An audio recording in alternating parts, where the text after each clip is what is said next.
Oh, we have 7gift.org. We are with Rita Simmonds, Yes, Rita Simmonds. yes, wife of Frank Simmonds and author Yes, of this book, Convicted Convicted by by Mercy. Mercy. Yeah, Yes.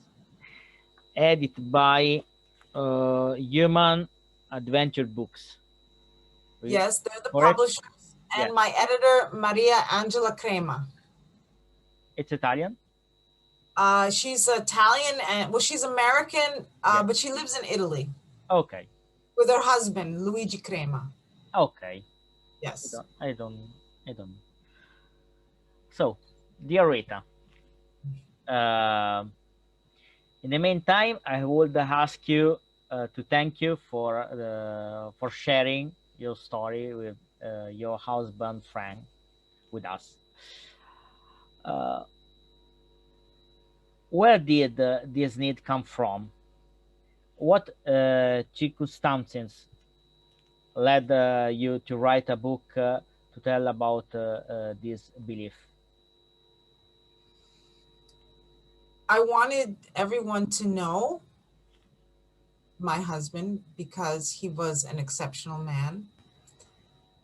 He lived an exceptional life and he was given an exceptional gift to offer his sufferings for the world. So he was a victim soul, but not an ordinary victim soul. He was someone who was raised Catholic but didn't know much about the Catholic faith. He left the faith. He lived a life of homelessness and drug abuse. Oh, can you forward me the email message? Can I say it again? Yeah, sorry. Uh, that I who that is? You Yeah. want me to say? Who is That was Micah. Mike? Micah, One of Frank's, son. my oldest son. Yeah, Of, Frank's son. Yeah, oh, my and Frank's son. yeah, Our oldest son. yeah. So where did the why you need to share your story? You tell us. Oh, repeat? Yeah, just shortly. Sure. Okay. Yeah, I wanted to tell everyone about Frank Mhm. because he lived an exceptional life. Yeah, And I thought that what he lived could help other people who live difficult circumstances to see that it's possible to start over again in life and to be given a beautiful life from a destroyed life. yeah. Um, how your YouTube channel doing with the video that Frank recorded? Oh, I guess people look at it. I haven't checked it in a while, Mm? but I suppose that people look at the video. I haven't checked it. Maybe I should I wanted to have the book on Kindle so that people Mm. could just click on the link, Mm. but I Yeah. have a publisher to do that. Things have slowed down a little bit with the publisher. So Have you some feedback from the visitor of YouTube or reading by the Frank's story? have I seen feedback? Some people, yeah, Not too much on YouTube. No, I get more from emails like yeah, you, like like me, yeah, yeah, yeah. mostly people go to my website and they email me from there. Yeah. Good. Good news. Yes. I think you do. You write a book for this, Yes. for, uh, because so many people know and know the beautiful of mercy. Yes. Yeah, I want people to know about God's mercy Yeah, that came to my life through Frank. yeah. Oh, how much has the world of the street, which you talk about in the book, in your book, changed from the time of young Frank to today? How's changed the street? That's a good question. I think when Frank was growing up, there was a lot of violence in certain neighborhoods where there was a lot of drugs, there was a lot of violence. I think now, the streets are very violent again. In cities, like in the urban areas, there's a lot of violence. I don't live in New York City anymore. I live in upstate New York. I left the city because of the violence and the pandemic, and it was very difficult to live in. It's very difficult now to live in populated areas because of the pandemic. So I think I think maybe it's violent, I don't know how much better it is than it was. Now there's new, it's, I don't know. I don't think that the streets have ever been so, there's always racial tension and violence has always been a part of my experience as an American. Maybe now it's gotten worse, it's heightened. People are more aware, I think. Oh, yeah. So, about this conviction, this conversion, uh, the inner travel of this progressive journey shine through in this book. It's not you show that it's not a simplistic story, but to show the truly uh, and the conversion is a relationship made of back and forth. Mhm. Yes. After a few years, what reflection have you made on this aspect? On the back and forth. Yeah, on the Frank is near to fate in prison after you for in part return on the street, and after return near to fate. There is back and forth uh, convection. So Um, I understand reading the book. It's not yes, a linear conversion. right, I don't believe. I believe it's okay. No, it's right, a realistic conversion. right. You change his life, and change his life Yes, was difficult. yes, Yeah, yes. Yeah, it wasn't like a magic wand. It yeah, wasn't magic. yeah. It's not magic.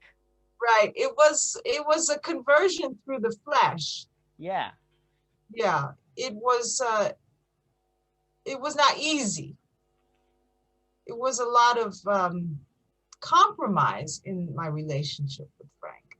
I had to understand a different aspect of reality that I never thought I would have to enter into, because I wasn't born hmm from that experience. I wasn't used to that kind of life that he had lived. So um, I had to grow in my understanding and awareness of the kinds of wounds that people sustain in life from living a life uh, where so much of his humanity was lost to homelessness and drug addiction. So I had to accept his history, that was part of his life. I had to accept that he was a man who had suffered that way. I had to accept that. And he had to accept me as someone who hadn't had that experience. And I think that was our difficulty. I didn't think that his way of life was correct. He didn't think that my way of looking at life, looking down on people who suffer, he didn't think that was correct. Because I didn't even think that I looked down on people who suffer. But when you're face to face with people who suffer, you want to distance yourself, you know? So I had to look at that in myself. You know, how do I come near someone who suffers this much in this way? Because I suffer too, but in a different way. Our sufferings are different. Our sins are different, but we're all fallen. Yeah. How the type of Frank's praying change from the first approach in prison to his illness? I understand that you have wrote a little miracle. How he prays, how the praise that he wrote in prison helped him to get a less penalty. And he wrote a prayer. Right. Yeah. Right. Yeah. Yes. And after in this book, after he tell that he liked to pray in a spontaneous mode. Yes. What evolution do you think that has been? Yeah. Yeah. Well, God's method never changed. That's for sure. Frank's change, not God. Frank's change. God's method was always the same. Yeah. Which was, so the important thing was God's method. Yeah. You know, which is always that Christ takes the initiative always. Yeah. Always. Yeah. So from the beginning of Frank's conversion, it was always Christ who took the initiative. Yeah. Always. Yeah. And so I think that what changed in Frank was he was faster to follow. Christ's initiative was always in front of him, but I think the time that he took to respond over time was quicker and quicker and quicker. So, okay, Christ comes to him in this way. He says yes, right? Christ comes to him again, slowly, he says yes, you know, and it was always an invitation, you know, that he responded to. He would say that again and again and again. I have been invited. It's an invitation. Christ has invited, you know. And then I think towards the end of his life, he became more, he embraced more the formal prayers of the faith. But I think this came, but also as an invitation, always as an invitation. Yeah. Tell about your meet with Frank. When I met him first? Yeah. You write in your book, but I would ask if you tell us about your voice and if you give some nuance that you don't tell in this book. Oh. Some, See, yeah.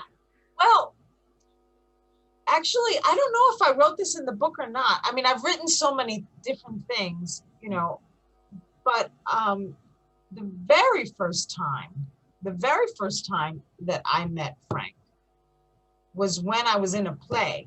Did I mention the play that I was in about Perhaps, yeah. yeah, I was in a play Eh, about yeah. the life of Saint Therese of Lisieux. I Um, was in a play about her life, and David, who was Frank's boss, yeah, was also my friend. yeah, And David invited Frank to the play. yeah, And so after the play, he said, I want to introduce you to my friend Frankie. David called him Frankie. And so I said, okay. So after the play, I went to the back of the church. It was in a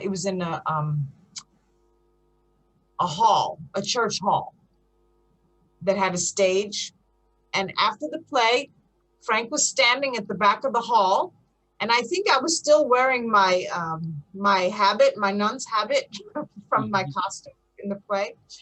And he introduced me. This is Frankie. And Frank was just standing there, and he looked like he just wanted to leave immediately, like he did not want yeah, to be off, you know. And so that was really the first time that I met him. And he just left. And David even offered to give him a ride home, and he said, no, I'm taking the train. So he didn't even want to ride home. He just wanted to leave immediately. Like, I remember that. And that was the first time that I met him, but it was a very, very short meeting. And then after that, maybe some months, maybe a month passed by. And that's when David asked me to invite him for Thanksgiving dinner in my house. And so I did. I went to see Frank at his job where he was working with David. And he was working with the homeless on the George Washington Bridge in Upper Manhattan.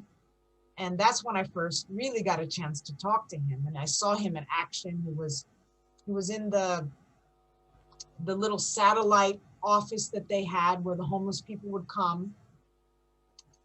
And he was embracing a woman who said, I just want a hug. She came up to him and she said, I just want a hug. And so he says, oh, you want a hug? Well, you're going to get a hug, you know, and he just gave her a big hug, you know.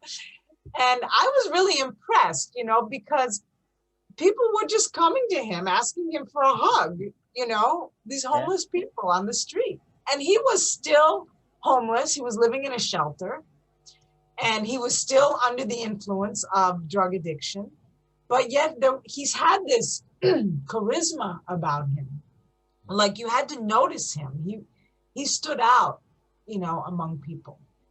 And so I invited him to come for Thanksgiving dinner, and he started to cry.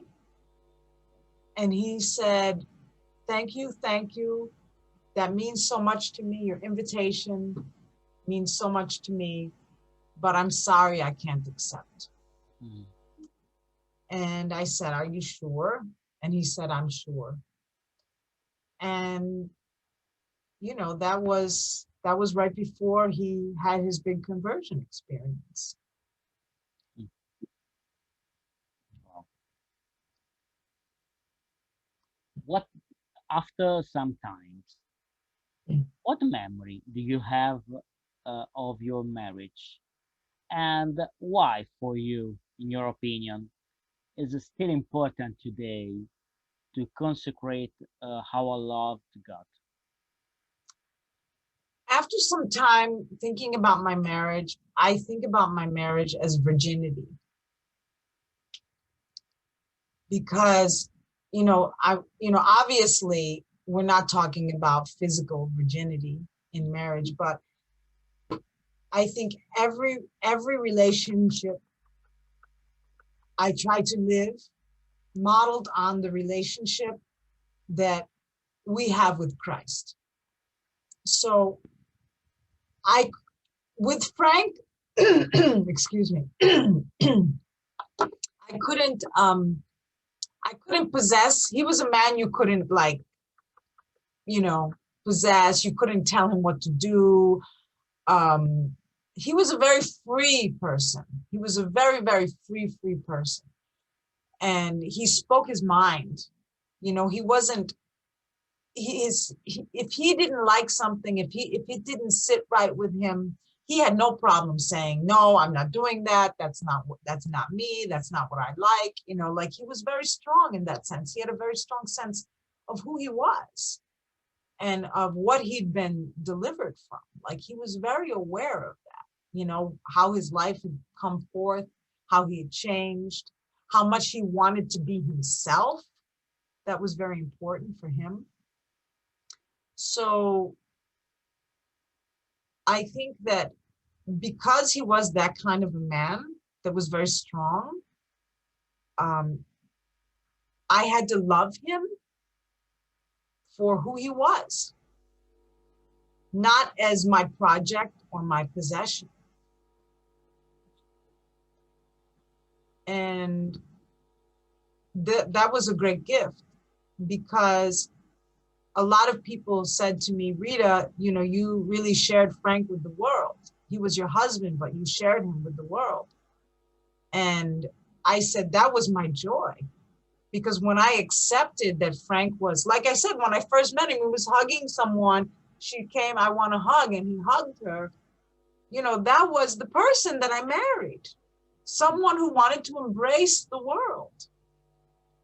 So I had to accept that. And so I learned to live this virginal relationship, this non-possessive relationship. And so I'm now able to embrace everyone that Frank is embracing. So you, Emiliano, you call me and you're struck by Frank.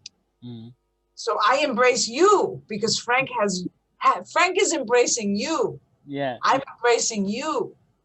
I'm embracing everyone that Frank is embracing. Yeah. How was the Frank's eyes look when he joined to Jesus in January 2015? When he died, the moment that he died? Yeah, no, the gaze. The high. Yeah, how was he looking? The high? Yeah, the is full of joy. Yes, I imagine, reading the book, I imagine that when Frank died, he has had beautiful eyes, enjoyed. Yeah, suffering, well, nothing joy.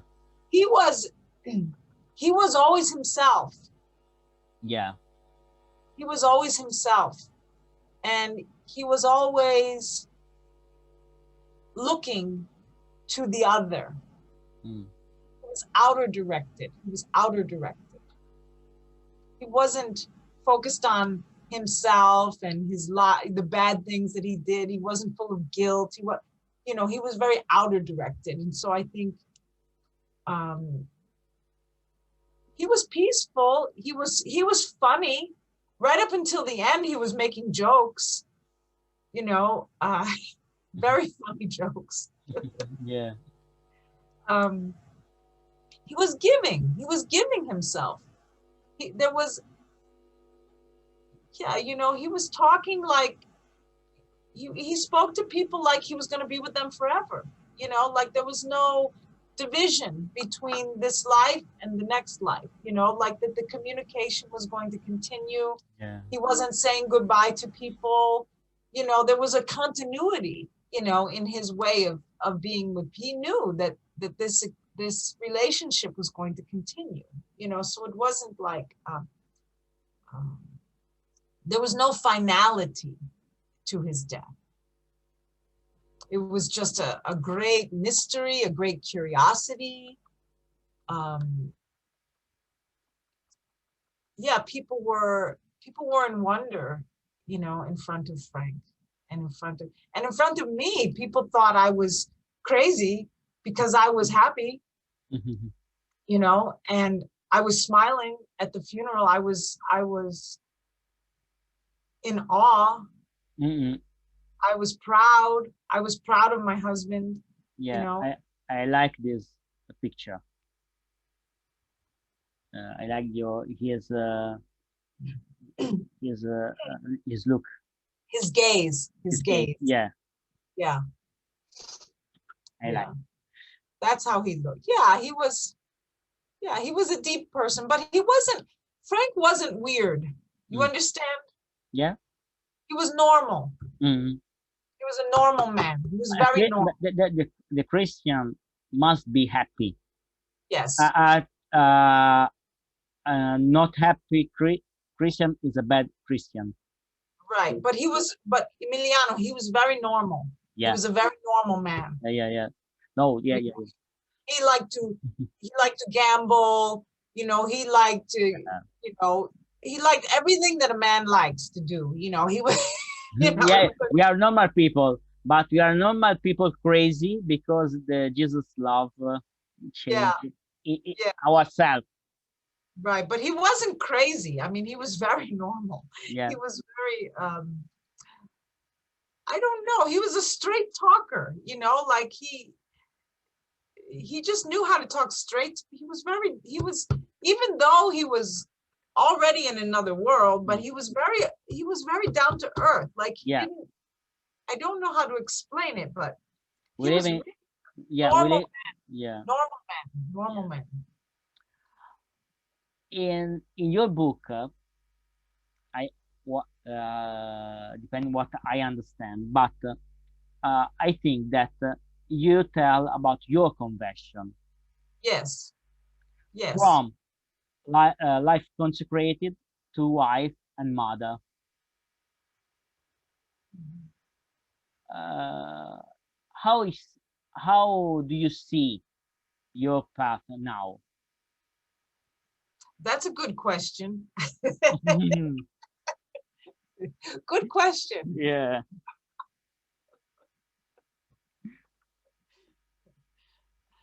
Uh, I live every day open to Christ. That's it. Because I don't know what tomorrow brings. I take care of my children. I'm studying now to be a therapist. I told you, right? yeah. Um, and Christ, he has me. I'm his, you know, that's it. I don't what he wants, that's what I do, if I can, with his grace. That's it. He claimed me. I'm his. You have a special relationship with Mother Teresa and Yes, with CL, Communion yes, and Liberation. yes. Can you tell about this? Sure. Um, when I was a graduate, high school graduate, I encountered Mother Teresa through books. I read about her life and I was fascinated by her life. I went to college. When I graduated from college, I wanted to follow Mother Teresa. So I went to her convent and I asked if I could work in the summer camp with the children. And Mother Teresa wasn't there. She lived in the mother house in India, but there were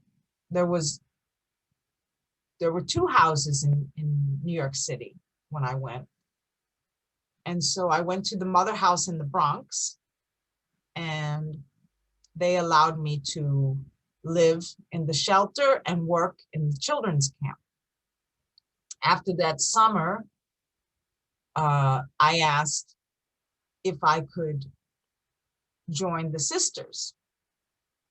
And they said, yes, I could try. They had like a come and see.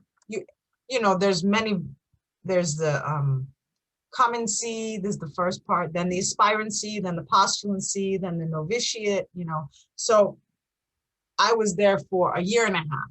So just after this, right before the novitiate, I left. But I got a chance to meet Mother Teresa. She came several times because that was the time when AIDS, the outbreak of AIDS, you remember that well, maybe you're too young, but Mm. this was, this was I in know, in TV. the 80s. Yeah. When were you born? In the 80s? In 1984. She died in 1997. Yes. So this was the early 80s. I remember Yes. from some show or TV Well, service. Yeah. I was there. I was a postulant, Mm. an aspirant and a postulant in the Missionaries of Charity, and she came to New York City and she opened a house Mm-mm. for people with AIDS in New York City.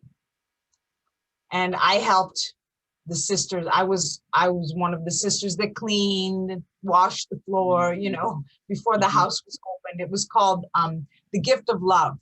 That was the name of the house. And so she came and I got a chance to meet her and talk with her. Maybe, I don't know, many times, but twice personally, but many times with the other sisters. She came, we would have breakfast with her and she would talk, maybe 6 times, maybe. I got to meet her personally. So it was beautiful. And she had a profound impact on my life because I always wanted to serve the poor. I was drawn to loving and serving the poor, to recognizing Christ in the poor. So I think, I didn't have a problem when I met Frank to see Christ in him. Like it was something that wasn't a foreign idea or a strange idea to me. It wasn't a new idea to me. And with CL, Communion and Liberation. CL, so you are still in touch? Oh yes, I'm very much a part of CL. Definitely, yes. With CL, that was after.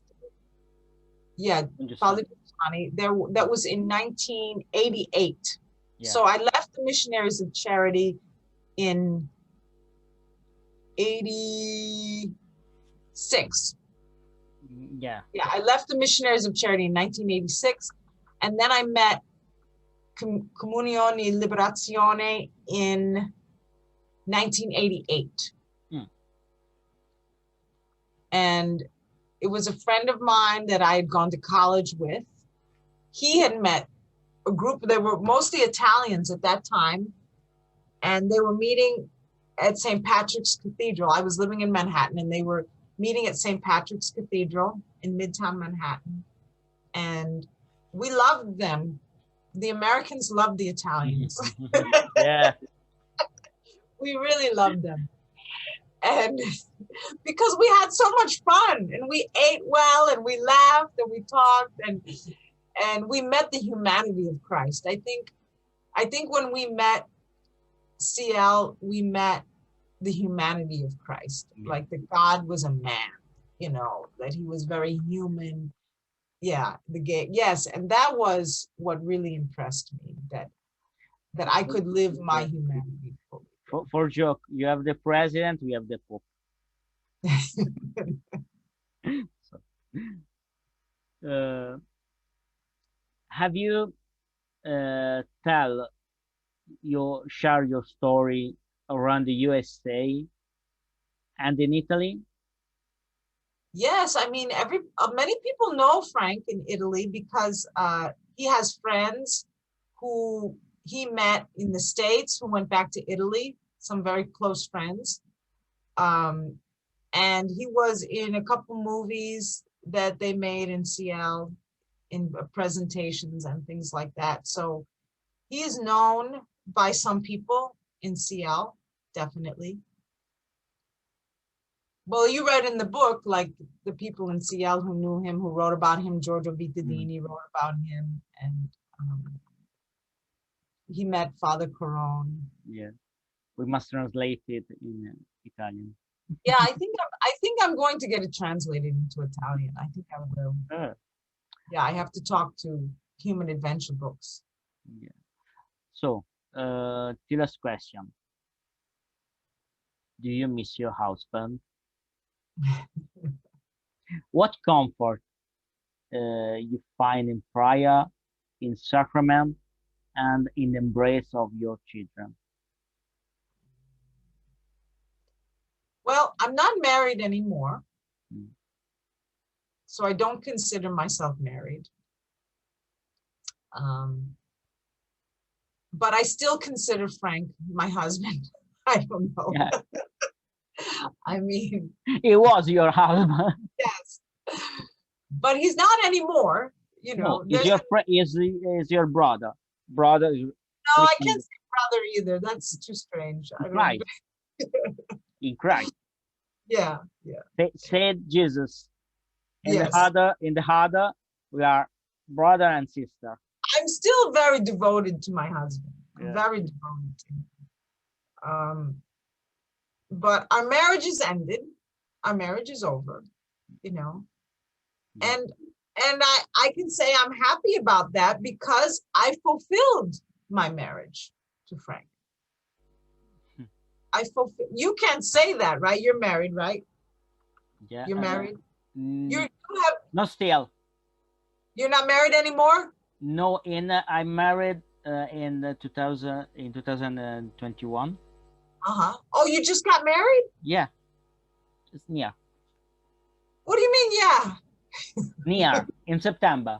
Oh, you're I will. getting married. Yeah, I will. Married. Yeah, I will Oh, marry in September. you're getting married in September. Yeah, I will marry. Yeah, Congratulations. Hey, that's wonderful. yeah, Wonderful. Well, the thing is, when you're, when you get married, right? You say, "Till death do us part," Mm. right? Yeah. And so, after Frank died, maybe a year after he died, I went to a wedding, and I was very moved at the moment of the vows, because all of the promises that you make and you say yes. And I said, wow, I did it. Yeah. I did it. Yeah. Kept my promise, right? I kept my promises, Mm-hmm. So I don't have any promises now to Frank, right? I don't have any, Yes. But I mean, I fulfilled my marriage. My marriage, I fulfilled it, so I'm happy. That gave me a sense of satisfaction, to be able to say I fulfilled my promises, my vows. I fulfilled them, in Christ, of course. Yeah. Yeah. Yeah. So yeah, that's a very good thing. Mm. That's the difference between divorce and Yeah. death, Yeah. Yeah. right? Because when your husband dies, you can still be happy, Yeah. When your divorce is very painful. Yeah. There's so much pain in that kind of a separation, Mm. A different kind of a pain. Yeah. It's But maybe not for everybody, because for some people the marriage is no good, right? From the beginning, it's no good, right? depending from the choice. Right. But Depending from many conditions. But at the origin and the start of marriage is depend of how you choose your wife or husband, how inside him. well, if you're free, I think. Yeah. Complete freedom. If you're really free. Yes, complete. And that was another thing that was very important for Frank. And that's why when we got married, Monsignor Albacete was the priest who married us. And he said to Frank, "Are you sure?" In front of the whole church. Yeah. At my wedding, he said to Frank, "Are you sure this is what you want to do?" Can you imagine? That's what he said. Yeah. And he said to Frank, "If you don't want to get married, you can turn around and walk out right now. You don't have to do this." That's what he said. Yeah. Frank said, "No, I'm sure." But you see, that was the priest's way of making sure this is a valid marriage, right? Yeah. Are you sure? You Yeah. have to be sure. This has to be really what you want to do. If it's not, the marriage is not valid. It's not valid. Correct. You know, so I'm sure in September that's what you really want to do. No, I believe in God. Yes. Yeah. Last question. Yes. In your opinion, how we can take a little piece of Frank history with us in our daily life? Just to smile at him. And reading the book. Oh yes, read the book. or listen Frank's video, or Yes. watch. Yes, yes. But you know, Frank was the kind of guy, he didn't demand anything from anybody. Like, he wasn't like, you have to do this, he was not that kind of person. He never ever. So he would never say, you have to read my book or you have to watch my videos. Like, he offered everything as a free gift. He never expected that anybody would watch his videos or read, you know, he never thought, I'm sure he didn't think his wife was going to write a book about him. Yeah. You know, he didn't anticipate that. But if someone, more than someone, watch my interview to you, we invite to reading the Frank's history. Oh yes, definitely. Yes. Because it is a great history of conversion. Yes. And we do it only for move some people to Jesus. It's the only reason. So Frank can embrace them. Yeah. So you can experience Frank's embrace. Yeah. Frank wants to embrace everybody, still to embrace everybody. So I desire that everybody can have that same experience that I still have to this day, that he's embracing me. He's always embracing me. He's always there. And I know Emiliano, that's how you say your name, Emiliano? Yeah. Yes. I know that he's embracing you, and I think he will embrace you. I think he will help you with your marriage.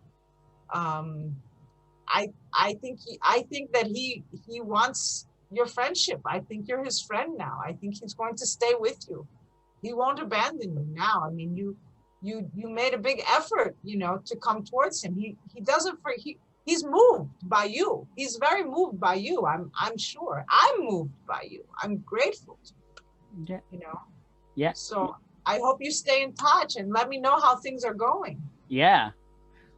Thank you.